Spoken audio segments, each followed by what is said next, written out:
On a quiet day in Leongatha, Victoria, Australia, a chilling act was about to unfold that would shock the entire nation. This is the story of Erin Patterson, a woman whose actions became known as the Death Cap Mushroom Murder. A story of betrayal, calculated planning, and tragedy that left a lasting mark on the community. Erin Patterson, 50 years old, had invited family members to a seemingly ordinary lunch on July 29, 2023. The guests included her former husband's parents, Don and Gail Patterson, her sister-in-law Heather Wilkinson, and Heather's husband, Reverend Ian Wilkinson. On the surface, it seemed like a normal family gathering, but behind the scenes, a deadly plan was in motion. During the meal, Erin served a beef Wellington dish. Hidden within it was a lethal ingredient, the death cap mushroom, one of the most poisonous fungi in the world.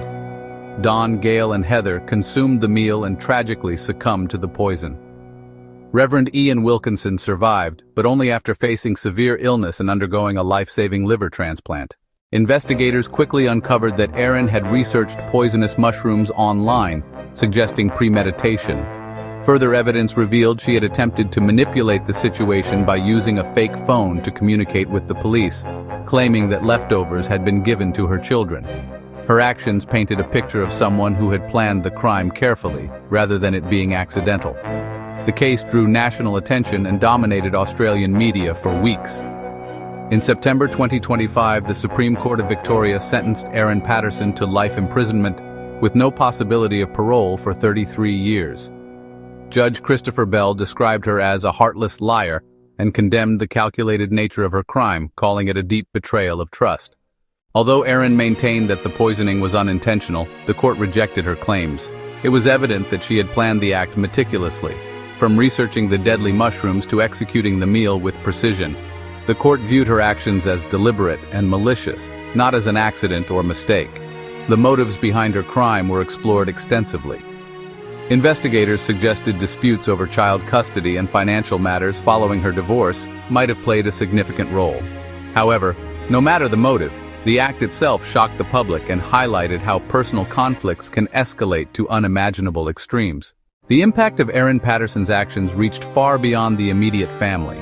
The community was left in disbelief, and the story prompted widespread discussions about criminal justice, family dynamics, and the ethics of reporting such sensitive cases.